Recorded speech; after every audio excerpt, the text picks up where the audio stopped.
suas mãos.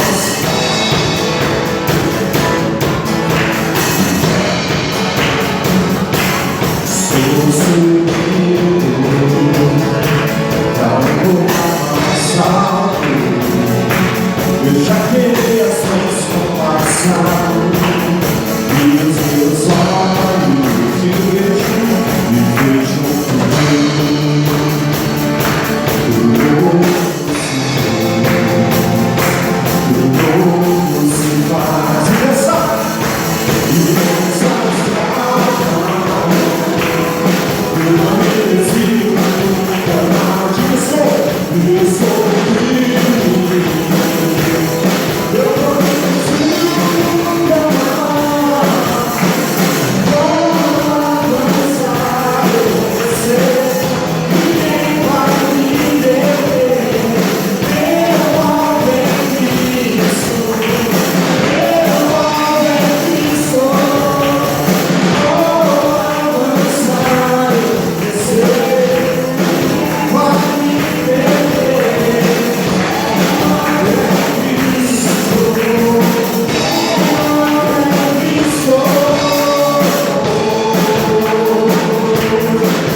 minha alma,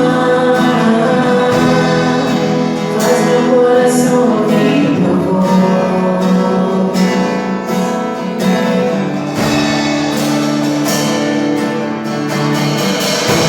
Me chama pra perto,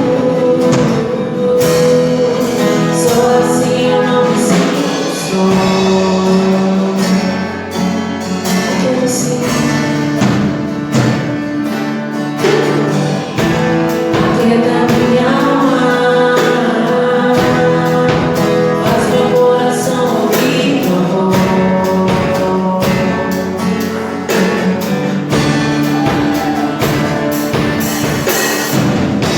Me chama pra perto, só assim eu não me sinto só.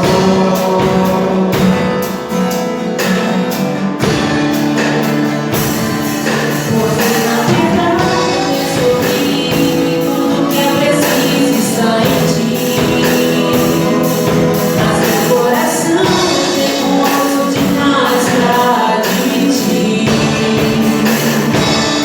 Sei que depende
Glória a Deus. Você que puder, pegue a sua espada poderosa aí. Esse é o momento da gente poder entregar ao nosso Deus os nossos dízimos, as nossas ofertas. E aqui em Marcos capítulo 6, nós vamos ver o favor de Deus na vida de um povo que cria no poder do nome do Senhor. E aqui em Marcos capítulo 6, o versículo 30 em diante vai contar sobre a primeira multiplicação dos pães e dos peixes, e diz assim: voltaram os apóstolos à presença de Jesus e lhe relataram tudo quanto havia feito e ensinado. E ele lhe disse: vinde repousar um pouco à parte no lugar deserto, porque eles não tinham tempo nem para comer, visto serem numerosos que iam e vinham. E aqui um pouquinho mais para frente, tinha uma grande multidão ali esperando eles após eles embarcar do seu barco. E aqui diz no verso 37, Jesus disse para os seus discípulos: dai vós mesmo de comer. Disseram eles: iremos comprar 200 denários de pães para dar a comer? E ele lhe disse: quantos pães tendes? E de ver. E sabendo eles, responderam: 5 pães e 2 peixes. Então Jesus ordenou que todos se assentassem em grupos sobre a relva verde, e o fizeram repartidos em grupos de 100 em 100 e de 50 em 50. Tomando ele os 5 pães e os 2 peixes, erguendo os olhos aos céus, o abençoou e, partindo os pães, deu aos seus discípulos para que os distribuíssem, e por todos repartiu também os 2 peixes. Todos comeram e se fartaram. Glória a Deus. E ainda se recolheram 12 cestos cheios de pedaços de pão e de peixe. E os que comeram dos pães eram 5.000 homens. Aleluia. Glória a Deus. Nós vemos aqui a palavra de Deus que o pouco na mão de quem pode fazer o milagre se torna muito. Esse é o momento que nós vamos entregar ao nosso Deus os nossos dízimos e as nossas ofertas, e no cálculo matemático, Deus ele nos pede 10% de tudo aquilo que chega às nossas mãos, e aos nossos olhos de 100%, 10% realmente é uma quantia pequena, mas é uma quantia pequena que talvez nas nossas mãos, talvez não faça tanta diferença. Assim como aqueles 5 pães e 2 peixes provavelmente serviria para alimentar somente uma pessoa. Mas quando aqueles 5 pães e 2 peixes foram colocados na mão de Jesus, houve a multiplicação. Aleluia! Glória a Deus! Por isso que é um ditado por aí que o pouco com Deus é muito, mas o muito sem Deus acaba sendo nada. E aqui nós vemos isso aqui na multiplicação desses 5 pães, desses 2 peixes, aquela multidão, cerca de 5.000 homens, sem contar as mulheres e as crianças. 5.000 homens foram alimentados com 5 pães e 2 peixes. Quando se colocou nas mãos de Jesus, Jesus ergueu os olhos ao céu, ele levantou os olhos, olhou para o céu, abençoou os 5 pães e os 2 peixes, e deu aos seus discípulos para que os distribuísse. Jesus mesmo poderia distribuir. Note que ele entregou aos seus discípulos para que eles distribuíssem. Assim é os nossos dízimos, as nossas ofertas. Quando nós entregamos ela nas mãos de Deus, Deus ele abençoa, e de uma forma indireta ou indireta, acaba aquilo que nós entregamos a Deus, acaba que retorna a nós, volta a nós. E Jesus colocou na mão dos discípulos e disse: distribui. E foi uma grande alimentação ali, uma praça ali, aquela relva verde, aquela multidão de pessoas. Todos eles se alimentaram e ficaram fartos, todos eles ficaram satisfeitos com toda aquela refeição, através de 5 pães e 2 peixes. Então, meu amado irmão, minha amada irmã, você que nos acompanha, você que está aqui conosco nesse momento, eu costumo dizer que o dízimo, se for mudar a nossa vida, se for mudar a nossa história, eu costumo dizer que fique com ele e resolva a sua vida. Mas se o dízimo, a oferta que você for separar para o Senhor, se não for mudar a sua vida, não é uma colheita, é uma semente. E a semente, nós não comemos a semente sempre é a pequena parte, e a semente nós plantamos.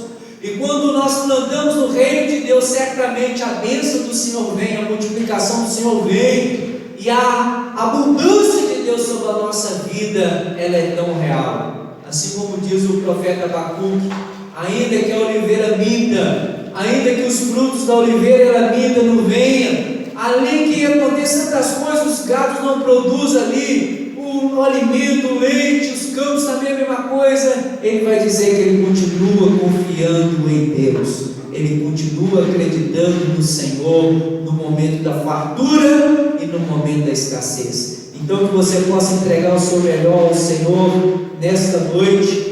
Enquanto isso, nós vamos louvar a Deus.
Aleluia, podeis assentar. Pegue aí sua espada poderosa. Nós vamos meditar na palavra de Deus. Quem tem glória, dá glória. Quem tem aleluia, dá aleluia. Amém? Pega Pegue a sua palavra, nós vamos abrir no livro de Gênesis. O livro de Gênesis. Nós vamos meditar aqui. Deus tem uma palavra para os nossos corações, nesse momento que Deus preparou para nós. Gênesis aqui, capítulo 33. Na ministração anterior nós falamos sobre a reconciliação de Jacó e Esaú. Eles tiveram uma grande intriga entre eles, a tal ponto de Esaú querer e planejar matar o seu irmão Jacó. Mas depois que Jacó teve um encontro com Deus, Deus mudou o nome dele e ele passou a se chamar Israel. Israel é ser amado de Deus, e Deus transformou a vida de Jacó e transformou a vida de Esaú, e ambos se reconciliaram, e ambos consertaram, e ambos se perdoaram. E nesta noite, nesse momento que Deus reservou para nós, gostaria que você acompanhasse aqui, que nós vamos falar de um homem muito querido após essa introdução. Capítulo 33, no verso 18, vai dizer assim o final da história aqui de Esaú e Jacó. Diz assim: voltando de Padã Arã, chegou Jacó são e salvo à cidade de Siquém, que está na terra de Canaã, e armou a sua tenda junto à cidade. Verso 20: e levantou ali um altar e lhe chamou Deus, o Deus de Israel. Então nós vemos o milagre aqui concluindo na restauração da amizade de Jacó com Esaú. Depois de todos os problemas que eles vivenciaram, aqui houve um milagre da parte de Deus, e Israel agora começou a viver uma vida em paz, uma vida num novo começo da parte de Deus. E aqui nós vamos ver que Jacó, ele vai continuar a sua vida, e ele vai viver uma vida gloriosa. E Jacó, ele teve vários filhos. E aí no capítulo anterior, nós vamos ver aqui, no capítulo 30, do versículo 22, diz assim, Gênesis capítulo 30, versículo 22, diz assim: lembrou-se Deus de Raquel, ouviu-a e lhe fez fecunda. Raquel era esposa de Jacó, e ela concebeu e deu à luz um filho, e disse: Deus me tirou o vexame, e lhe chamou de José, dizendo: dê-me o Senhor outro filho. Então aqui nasce um filho tão querido, um filho tão esperado, que Jacó sonhou com esse filho, porque Jacó teve outras mulheres, mas ele amava profundamente Raquel. Naquela época era crescer e multiplicar e encher a terra. Naquela época um homem poderia ter várias mulheres, não é assim hoje. Hoje um homem só pode ter uma mulher, e já é mais do que suficiente. E aqui nós vemos que no decorrer da história dele, aqui no capítulo 35, um pouquinho para frente, Gênesis capítulo 35, olha o que vai dizer aqui no versículo 16. Gênesis 35, versículo 16, diz assim: partiram de Betel, havendo ainda uma pequena distância para chegar a Efrata, deu à luz Raquel um filho, cujo nascimento lhe era penoso, e em meio a dores de parto, disse-lhe a parteira: não temas, pois ainda terás este filho. Ao sair-lhe a alma, porque ela morreu, deu-lhe o nome de Benoni, mas seu pai lhe chamou de Benjamim. Assim morreu Raquel e foi sepultada no caminho de Efrata, que é Belém. Aqui nós estamos falando aqui de Raquel e Jacó, que esse casal, eles tiveram dois filhos, José e Benjamim. Jacó teve outros filhos. Jacó teve mais 10 filhos e uma filha chamada Diná. Então você percebe como que a família de Jacó era grande, e a família também de Esaú era grande. Mas nós vamos falar hoje no capítulo 37 aqui, nós vamos falar de José. José foi um homem que viveu uma vida, possamos pensar assim nos dias de hoje, tão dificultosa. Por quê? Nós vemos o antes, vemos o durante e vemos o fim da vida dele. Então nós podemos compreender toda a história de José. E aqui nós vamos passar aqui em alguns versículos, porque do capítulo 37 até o último capítulo aí de Gênesis, no capítulo 50, vai estar contando a história de José. Então são muitos capítulos. Então nós vamos passar em alguns capítulos aqui, retratando que José, ele perdoou seus irmãos. E nós estamos trabalhando este mês o mesmo perdão. E quão é importante a palavra perdão não ser simplesmente um jargão da nossa boca. Nós dizemos, eu perdoo. Não é algo de boca para fora, tem que ser algo de dentro do nosso coração, para que venha agradar o coração de Deus. E quando nós decidimos perdoar alguém que nos ofendeu, ou até mesmo pedir perdão para alguém, nós estamos abrindo uma porta para que o Espírito Santo possa trabalhar na nossa vida. E nós vemos que desde a antiguidade há problemas em família, há problemas entre os cônjuges, há problema entre os irmãos. Nós falamos aqui de Jacó e Esaú, havia um grande problema entre eles. Há problema entre pais e filhos e pais. E aqui não é diferente. Capítulo 37 de Gênesis, versículo 1 diz assim: habitou Jacó na terra das peregrinações de seu pai, na terra de Canaã. Esta é a história de Jacó. Tendo José 17 anos, guarda essa idade, 17 anos, apacentava os rebanhos com seus irmãos, sendo ainda jovem, acompanhava os filhos de Bila, os filhos de Zilpa, mulher de seu pai, e trazia más notícias deles a seu pai.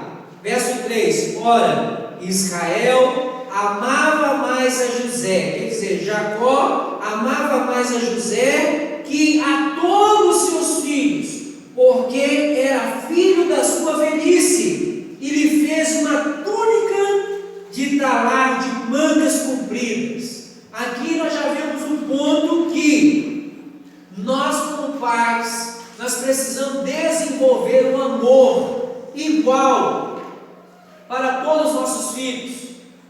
Porque aqui está dizendo claro aqui, José teve 13 filhos, mas ele amava José mais do que todos os outros filhos. Você já sabe, é confusão na certa, é problema na certa. Nós, como pais, não podemos ter filhos queridinhos, nós podemos tratá-los diferentes, mas devemos amar a todos iguais. E aqui, por causa aqui, de todos os outros filhos, verso 4: vendo, pois, seus irmãos, que os irmãos não são bobos, que o seu pai amava mais que a todos os outros, odiaram-no, e já não lhe podiam falar pacificamente. Os filhos não são bobos, e os irmãos de José muito menos. E eles perceberam que Jacó, Israel, seu pai, amava mais a José do que os outros irmãos. E os irmãos ficaram com raiva, os irmãos ficaram com ciúme, os irmãos começaram a odiar José. Por quê? Porque Israel amava mais a ele do que os outros irmãos. Nós vimos essa história um pouco parecida na vida dos pais de Jacó. Isaac amava mais a Esaú do que Jacó. Rebeca amava mais a Jacó do que Esaú. Quer dizer, os pais amavam os filhos em detrimento um do outro. Isso é um perigo, isso é um erro. E aqui nós precisamos entender que este amor que separou no coração de Israel por José trouxe uma grande consequência sobre a vida dele. Verso 5: teve José um sonho e relatou aos seus irmãos, por isso o odiaram ainda mais. Quer dizer, eles já não conseguiam conversar pacificamente como irmãos. E José vai contra o sonho, aí que foi a gota d'água, aí que eles começaram a ter ódio ainda mais. Verso 6: pois lhe disse: rogava-vos, ouve este sonho que tive. Atava um feixe no campo, e eis que meu feixe se levantou, ficou em pé, e os vossos feixes o rodeavam e se inclinavam perante o meu. Então disseram seus irmãos: reinarás com efeito sobre nós?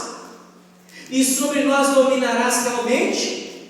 E com isso tanto mais, quer dizer, ainda mais odiaram, por causa dos seus sonhos e de suas palavras.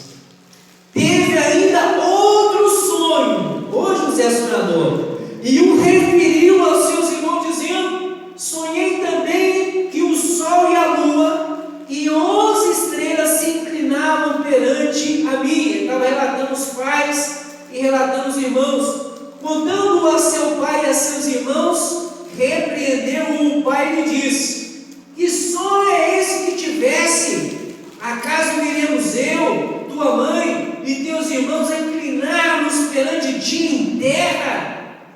Verso 11: seus irmãos lhe tinham ciúmes, e o pai, no entanto, considerava o caso consigo mesmo. Olha aqui, irmãos, que situação. Olha, você precisa entender isso. Nem sempre as pessoas que estão do seu lado vai considerar o seu sonho, vai querer viver o teu sonho. Talvez o seu sonho está 100% no seu coração, mas no coração da outra pessoa talvez está 60%, talvez está 50%, 30%, talvez está 10%. Talvez a pessoa não está caminhando com você no sonho 100%. José contou o sonho, seus irmãos odiaram ainda mais. Seu pai ficou sabendo outro sonho, o repreendeu. E nós vamos ver que algo que é um sonho da parte de Deus não tem como dar errado, mesmo que as circunstâncias parecem ser totalmente adversas. Se Deus está no seu sonho, o sonho vai se cumprir. Não pare de sonhar, porque a partir do momento que você para de sonhar, você começa a morrer. Os seus irmãos, os irmãos de José, tinham raiva dos sonhos que ele contava e tinha raiva das palavras dele. Sabe por causa de quê? Porque ele sonhava, e sonhar é vida. Quanto mais você sonha, quanto mais você entrega a sua vida nas mãos do Senhor, mais as coisas começam a alegrar o seu coração, mais as promessas de Deus vão vir sobre a sua vida. E aí a história não para por aqui. E aí seu pai manda José ver como é que estavam os seus irmãos apacentando as ovelhas. E aqui nós vamos dar mais um salto aqui. E aí José vai de encontro procurar os seus irmãos. Olha o que diz no verso 18 do capítulo 37. De longe o viram, os irmãos viram José de longe. Antes que chegasse, conspiraram contra ele para o matar. O ódio era tão grande que agora os irmãos de José queriam matá-lo. Verso 19: e diziam um ao outro: vem lá o tal sonhador. E falando do próprio irmão, verso 20: vinde pois agora, matemo-lo e no nascemos nessas cisternas. Diremos que um animal selvagem o comeu, e vejamos em que lhe darão os seus sonhos. Mas Rúben, ouvindo, livrou das mãos dele e disse: não lhes tiremos a vida. Também lhe disse Rúben: não derrameis sangue, lançai-o nessa cisterna que está no deserto, e não ponhais mão sobre ele. Isso disse ele para o livrar, a fim de restituir ao seu pai depois. Mas logo que José e seus irmãos, olha o que diz: logo que José e seus irmãos despiram-nos a túnica de talar de mangas compridas que trazia, e tomando-o, o lançou na cisterna vazia e sem água. Olha o que aconteceu. Os irmãos odiaram tanto que agora queriam matar não só os sonhos, não só as palavras, mas queriam matar aquele que era sonhador. Muitas pessoas não vão entender os seus sonhos, mas você precisa aprender a ter compaixão por essas pessoas. Eles aqui lançaram José numa cisterna, mas no verso 25 vai dizer: ora, sentando-se no chão para comer, olharam e viram uma caravana de ismaelitas, vinda de Gileade, e seus camelos traziam aromas, bálsamo e mirra, que levavam para o Egito. Então disse Judá a seus irmãos: de que nos aproveita matar o nosso irmão e esconder-lhes o sangue? Vinde, vendendo-nos aos ismaelitas, não ponhamos sobre ele a mão, pois o nosso irmão, ele é o nosso irmão, e a nossa carne. Seus irmãos concordaram, e passando os mercadores midianitas, os irmãos de José o alcançaram e o tiraram da cisterna e o venderam por 20 ciclos de prata aos ismaelitas e levaram José ao Egito. Olha o que acontece. Eles planejaram matar José, planejaram uma mentira para levar ali aquela túnica toda manchada de sangue de animais para falar para o pai dele que ele tinha morrido, e agora lança ele na cisterna, e aí viu que não ia ser muito bom. Agora veio uma caravana ali dos midianitas, dos ismaelitas, eles falaram: vão vender ele, e vendeu ele por 20 ciclos de prata. E agora José, ele vai ser levado da sua terra ao Egito, uma cultura diferente, uma terra distante de todos os seus familiares, isso tudo com 17 anos de idade, um jovem sendo levado para outro país, podemos entender assim, outra língua, outra nacionalidade, e ele com apenas 17 anos, vivenciando tudo isso. E aí aqueles homens levam José, e aqui no verso 36 diz: entre mentes, os medianitas, chegando lá no Egito, vendeu José para Potifar, oficial de Faraó e comandante da guarda. Quer dizer, José vai embora como escravo, e agora ele é vendido para Potifar. E agora olha o que diz aqui no capítulo 39: José foi levado ao Egito, e Potifar, oficial de Faraó, comandante da guarda egípcio, comprou-os dos ismaelitas que tinha levado para lá. Mas olha o diferencial, verso 2: o Senhor era com José, que veio a ser homem próspero e estava na casa do Senhor egípcio. Olha a diferença. Quando você tem um sonho, quando você tem um projeto, quando você não deixa o seu coração encher de ódio, de amargura, de raiva, de pensamento de vingança, Deus ele caminha com você. Você pode estar distante, você pode estar longe, mas Deus guarda você, Deus te livra. Aqui José agora estava num lugar distante, numa terra distante, mas há um grande diferencial. O Senhor Deus, ele era com José e lhe fez próspero. Mas a conspiração é tão grande que não era uma conspiração só dos seus irmãos, mas agora José na casa de Potifar, agora vem uma outra conspiração. Agora a esposa de Potifar começa a dar de cima de José, porque certamente José era um homem bonito, de boa aparência, e ele trabalhando naquela casa como mordomo, ele era ali o senhor daquela casa abaixo de Potifar. E aquela mulher começa a dar de cima de José, e aí José, o que ele faz? Ele sempre pulando fora. Certo momento, certo dia, que achou só José e a esposa de Potifar naquela casa, aquela mulher ainda pressiona ele mais, mas ele não consegue fugir. Mas ali, mais uma vez, a sua túnica fica para trás. Aquela mulher usa ali aquela roupa dele, aquelas vestes dele, e fala: olha, ela fala com o esposo dela: José tentou ficar comigo, e eu gritei, e eu fiz de tudo, e ele saiu correndo e deixou as vestes para trás. Era tudo uma mentira. E essa palavra chegou ao coração de Potifar. Potifar, zangado, no verso 20 diz: e o Senhor de José o tomou e o lançou no cárcere, no lugar onde os presos do rei estavam encarcerados, ficou ele na prisão. Olha a diferença, verso 21. O Senhor, porém, era com José, e lhe foi benigno, e lhe deu mercê perante o carcereiro. Olha, quem tem Deus, o pior lugar se torna o melhor lugar.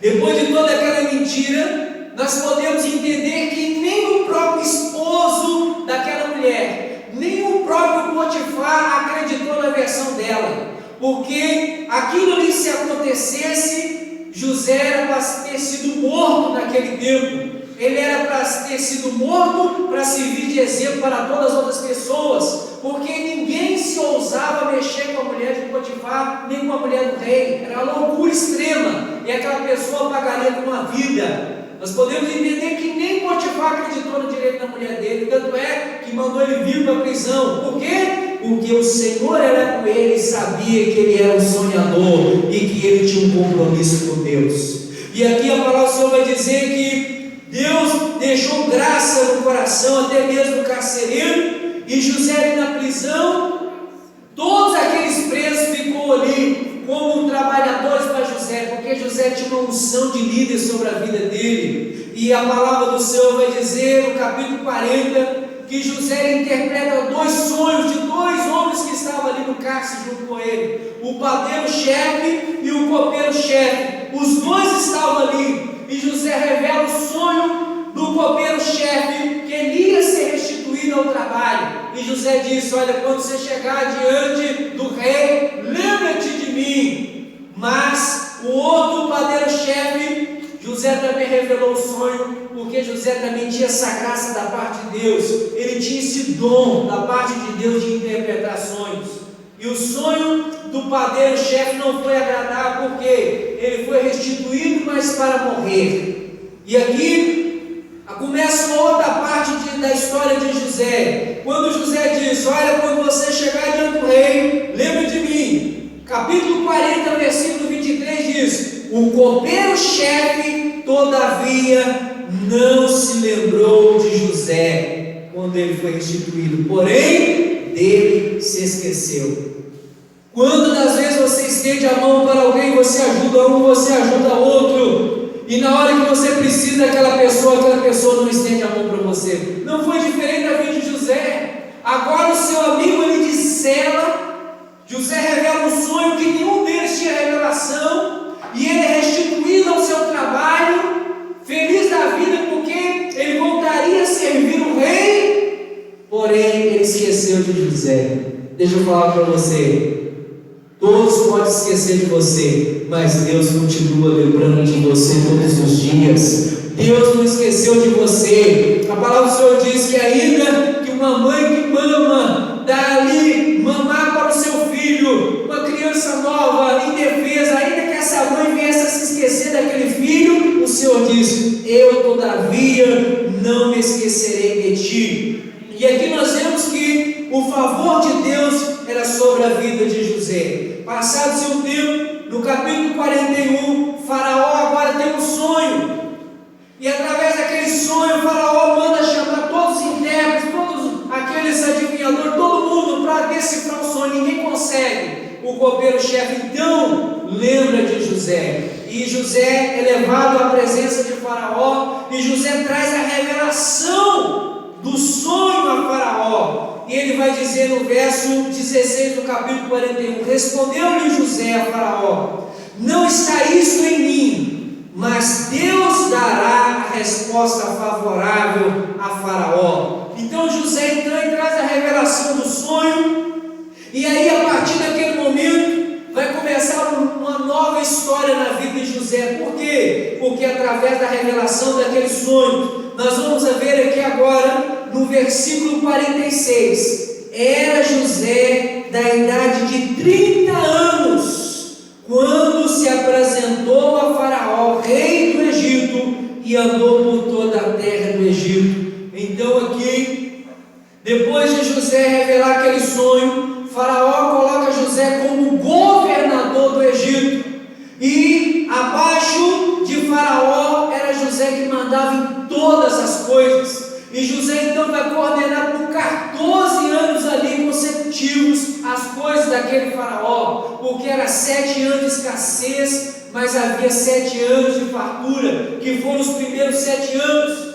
E nesse período aí, no versículo 50, olha o que diz: antes de chegar a fome, nasceram 2 filhos a José, os quais lhe deu Asenate, a sua esposa, filha da Potífera, sacerdote de On. José, o primogênito, lhe chamou de Manassés, pois disse: Deus me fez esquecer todos os meus trabalhos e de todos da casa de meu pai. Verso 52. Ao segundo chamou-lhe Efraim, pois disse: Deus me fez próspero na terra da minha aflição. Então nós vemos que mesmo no lugar difícil, no lugar batalhoso, José foi mais do que vencedor. Mas ele vai dar 2 nomes aqui, Manassés e Efraim, que traz uma simbologia muito grande. Ele vai dizer que Manassés ele deu este nome porque ele me fez esquecer dos trabalhos, aquelas coisas penosas e de todas aquelas aflições que ele passou da casa de seu pai. Havia ainda algo no coração de José. Havia algo que precisava ser tratado. E quando Efraim nasceu aqui, que significa fiel, ele vai dizer que Deus lhe fez próspero, mesmo num lugar aparentemente infrutífero. E aqui nós vamos ver que no capítulo 42, vai chegar agora, passou os 7 anos de grande fartura, vai chegar os 7 anos de grande seca e de grande pobreza. E os irmãos de José, amando de Jacó, seu pai, é mandado ir para o Egito comprar mantimento. E eles vão para o Egito agora, e ele chega diante de José, no capítulo 42, no verso 9, olha o que diz no verso 8 e no verso 9: José reconheceu os irmãos, porém eles não reconheceram. Verso 9: Então se lembrou José dos sonhos que tivera a respeito deles, e lhe disse: Vós sois espiões, e vieste para ver os pontos fracos dessa terra. Verso 10: Porém eles responderam: Não, Senhor meu, mas vieram os teus servos para comprar mantimentos. Somos todos filhos de um só mesmo homem, somos homens honestos, os teus servos, não somos espiões. Ele, porém, lhe respondeu: Nada disso, pelo contrário, vieste para ver os pontos fracos dessa terra. E eles disseram: Nós, teus servos, somos 12 irmãos, filhos de um só homem na terra de Canaã, e o mais novo está hoje com o nosso pai, o outro já não existe. Quando ele disse o outro já não existe, ele estava falando de José. Porém José foi criado numa cultura no Egito, e a forma dele vestir, como ele se portava, o rosto era todo diferente. Eles tinham as vestes todas diferentes da terra de Canaã, e os irmãos de José não reconheceram, porém José o reconheceram. Olha que lindo. E José lembra dos seus sonhos. Lembra dos sonhos de José? Que os irmãos dele iam se prostrar diante dele. Os irmãos chegou e falaram: Nós somos os teus servos, meu Senhor. Olha o sonho se cumprindo aqui. Eles se prostraram diante de José dizendo: Olha, nós somos os teus servos, tu és o meu Senhor, nós estamos aqui para comprar mantimento. Então José cria aqui uma estratégia aqui. Por quê? Porque José queria ver o seu irmão Benjamim. Então ele cria uma estratégia e vai dizer assim: Olha, vocês são espiões, vocês vieram aqui, foi para ver os pontos fracos da terra, aqui vocês querem nos roubar. Mas José reconheceu eles, mas eles não reconheceram José. Muitas das vezes as pessoas que pisaram em você te abandonaram. No momento talvez que você está vivendo um tempo glorioso na sua vida, uma mudança na sua história, talvez a pessoa vai olhar para você e não vai te reconhecer, não vai saber quem você é, mas você vai lembrar daquela pessoa que você estendeu a mão para ela. Você vai lembrar daquela pessoa não com ódio, não com amargura no coração, mas você vai olhar com um olhar de misericórdia. Então José ele coloca toda uma situação e fala: Vocês vão levar tais coisas, mas depois vocês vão ter que retornar aqui, porque ele deixou com ele lá outros irmãos dele. E aí eles vão embora. Passado um tempo, aquele alimento vai se acabando, e tem que comprar mais alimento, e eles não queriam voltar na terra do Egito, mas eles precisavam voltar, porque senão eles iam morrer de fome, e eles voltam no capítulo 43, e outra vez eles se deparam ali com José. E José agora coloca uma situação para quê? Para que o pai dele viesse, para que o pai e toda a sua família viesse. Então ele programa todo um sistema ali para que aqueles irmãos pudessem voltar. E quando eles voltam, vem toda aquela família, vem todos os seus parentes ali, e José, ele vai trazer ali um grande alento para aquela família. No capítulo 44 vai contar toda a história, vai contar todo o acontecimento, mas nós vamos aqui pular mais um pouco o capítulo 45, e diz assim: então José, não se podendo conter, ele estava diante dos seus irmãos, não se podendo conter diante de todos os que estavam com ele, ele bradou: fazei sair todos da minha presença, e ninguém ficou com ele, quando José se deu a conhecer aos seus irmãos. Ficou só José e os seus irmãos numa sala. As outras pessoas que estavam junto, ele mandou sair, e José se revelou a eles, e levantou a voz em choro, de maneira que os egípcios o ouviam, e também a casa de Faraó, de tamanho choro e o grito que José estava chorando, e disse a seus irmãos: eu sou José, vive ainda meu pai? E os seus irmãos não lhe puderam responder, porque ficaram atemorizados perante ele. Disse José a seus irmãos: agora chegai-vos a mim. E se achegaram. Então disse: eu sou José, vosso irmão, a quem vendestes para o Egito. Agora, pois, não vos entristeçais, não vos irriteis contra vós mesmo por haver me vendido para aqui, porque para a conservação da vida Deus me enviou adiante de vós, porque já houve 2 anos de fome na terra, e ainda resta 5 anos que não haverá lavoura e nem colheita. Deus me enviou adiante de vós para conservar a vossa sucessão na terra, e para preservar a vossa vida por um grande livramento.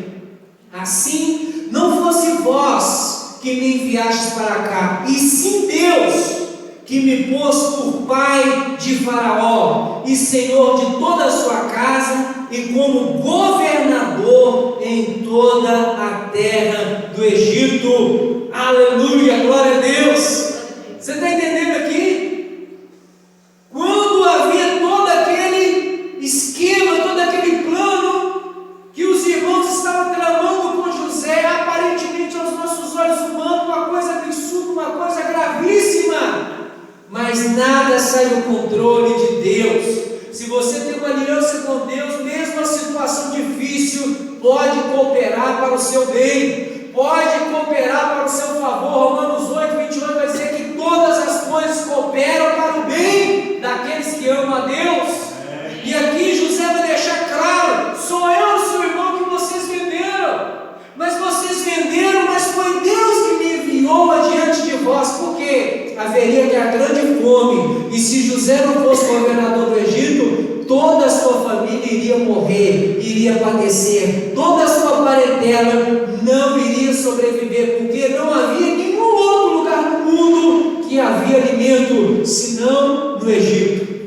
E José foi ali um grande administrador, e por causa disso que Deus preparou toda aquela situação. Deus enviou adiante daquele povo e da sua família, para então trazer esse grande livramento para toda a sua parentela. Deus, Ele tinha, Ele tem e sempre terá o controle de todas as coisas. Ele diz no verso 9: apressai-vos, subi a meu pai e dizei-lhe: assim manda dizer teu filho, Deus me pôs por Senhor em toda a terra do Egito, desce a mim e não te demores. Verso 15: José beijou a todos seus irmãos e chorou sobre eles. Depois seus irmãos falaram com ele. Sabe o que é isso aqui? Perdão. Perdão. José agora estava numa posição que ele poderia matar todos os seus irmãos. Ele estava numa posição de autoridade que ele poderia vingar cada um deles. E vingar 100 vezes mais. Mas José era um homem de Deus. Era um homem que não deixava o seu coração se entranhar em mágoas, em ódio, em vingança. Ele lembrava do que aconteceu, sim. Ele sabia o que aconteceu, sim. Ele reconheceu os irmãos, sim. Porém, José perdoou todos eles. Aleluia. O que alguém da família te fez que te magoou? O que você já passou na história que talvez alguém te feriu, te magoou? E talvez você está com resistência em perdoar ou pedir perdão. Será que é maior que essa situação que José passou? Será que é maior do que toda essa vivência que ele passou inocentemente? Aqui José deixa claro que José beijou a todos eles e chorou com eles. Sabe, ele está dizendo que ele perdoou cada um deles. Sabe, ali houve um conserto, houve ali um milagre da parte de Deus, houve ali uma bênção. No capítulo 46, toda a família dele desce, tudo aquilo que eles tinham ainda desce, e até mesmo Benjamim vai descer todo mundo. No capítulo 47, Israel, que é Jacó, é apresentado a Faraó, e ali há um grande momento, um grande encontro. Ele ora por eles. Depois nós vamos ver que José, ele vai comprar terras no Egito para toda a família de Jacó, para todos os seus irmãos. José então vai escolher as melhores terras do Egito e vai comprar para os seus irmãos. Quer dizer, você vê o amor, você vê a abundância, você vê a bênção do Senhor. Jacó já estava com 140 anos, 147 anos, a sua vida avançando, mas no final da sua vida ele teve um encontro novamente com seu filho, que parecia estar perdido, parecia que tinha morrido com seus 17 anos. Aqui há um reencontro do seu pai com o seu filho. Nossa, imagina a festa. Jacó então, já adoecido, no capítulo 48, ele já estava mal de saúde, ele começa a chamar os seus filhos, e começa a chamar também no capítulo 49, ele começa a abençoar todos os seus filhos. Ele começa a profetizar, a liberar bênçãos, a profetizar bênçãos, a declarar bênçãos sobre os seus filhos e toda a sua família. E depois no capítulo 50, Jacó ele morre e é feito um grande enterro para a morte do pai de José. E aqui nós vamos ver algo aqui para a gente encerrar essa parte. No capítulo 50, no verso 15, José tinha perdoado seus irmãos, mas ainda havia um pavor, um medo no coração dos irmãos dele. Olha o que diz, verso 15: vendo os irmãos de José que seu pai já era morto, disseram: é o caso de José nos perseguir e nos retribuir certamente o mal que lhe fizemos. Está vendo? José nunca guardou mágoa. José perdoou, José liberou perdão, mas os seus irmãos que erraram, que fizeram errado, que pisou na bola, não entendeu ainda o perdão de José. E agora que o pai já morreu, os irmãos ficaram com medo.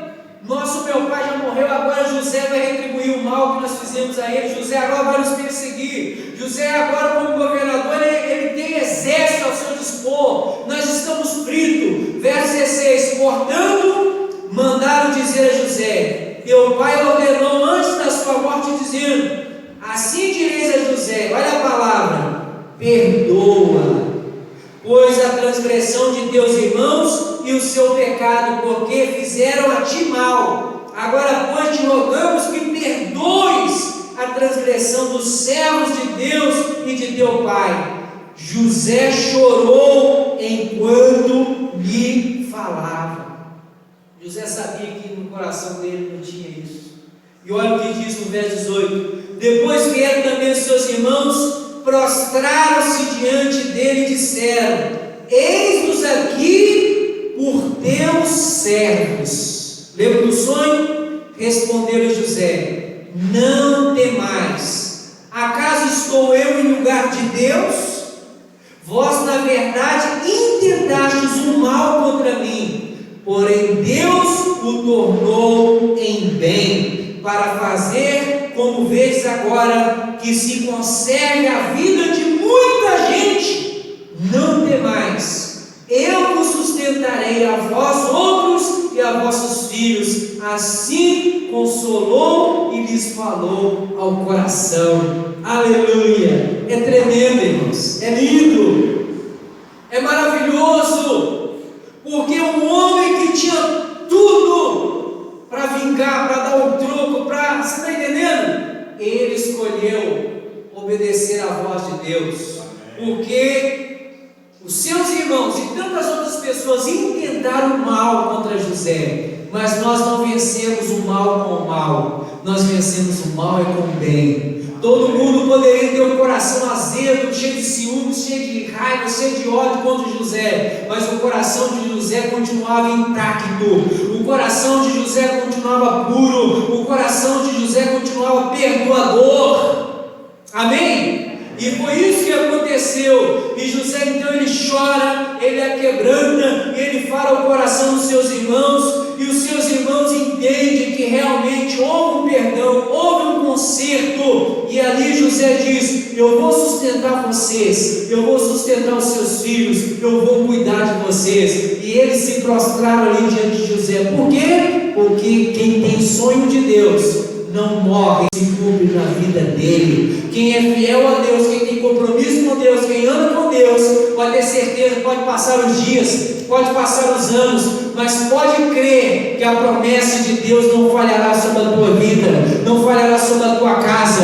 E aonde Deus te plantou, aonde Deus te instruiu, aonde Deus te conduziu, Ele é fiel para ir com você até o fim, Ele é fiel para ir com você até aonde que seja o ponto final, mas Ele vai com você e a vitória é certa. Olha o que diz no verso 22.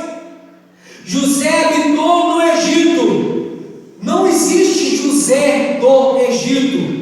José estava no Egito. José não é do Egito. Então José ele habitou no Egito, ele e a casa de seu pai, e viveu 110 anos. Viu José os filhos de Efraim até a terceira geração, também os filhos de Maquir, filho de Manassés, os quais José tomou sobre os seus joelhos. Disse José a seus irmãos: eu morro, porém Deus certamente vos visitará e vos fará subir desta terra, quer dizer, vos fará ir embora do Egito, para a terra que jurou dar a Abraão, a Isaque e a Jacó, que é o Israel de Deus. José fez jurar os filhos de Israel, quer dizer, os seus irmãos, dizendo: certamente Deus vos visitará e fareis transportar os meus ossos daqui. Morreu José de idade de 110 anos, o embalsamaram e o puseram no caixão no Egito. E essa promessa depois ela vai se cumprir. O povo de Deus, quando Moisés vai lá e liberta todo aquele povo que estava no Egito, este povo dessa nação, e quando eles vão embora, eles fazem questão de ir lá na tumba onde José estava. Ele pega os olhos de José e leva os olhos de José embora junto com eles para a terra prometida. Você crê que Deus tem promessas sobre a sua vida? Você crê que Deus ele é fiel sobre aquilo que Ele fala no teu coração? Fique de pé, nós vamos orar, porque José ele decidiu perdoar os seus irmãos, por isso que ele viveu uma vida gloriosa. Não é diferente da minha vida, não é diferente da tua vida. É assim que Deus faz quando nós somos fiéis a Ele. Feche os seus olhos, Pai. Eu quero te agradecer por essa palavra, Senhor, por esse exemplo de vida, porque, ó Deus, os erros das outras pessoas não devem servir, ó Deus, para justificar as nossas más decisões, as nossas más escolhas. Não, Senhor, nós vemos através da vida de José que ele viveu uma vida gloriosa, que ele viveu uma vida abençoada, mesmo em tantas situações de lutas, adversidades, problemas do dia a dia. Ele escolheu ser fiel ao Senhor, e essa escolha deu um respaldo de Deus, porque a todo momento nós vimos na tua palavra determinado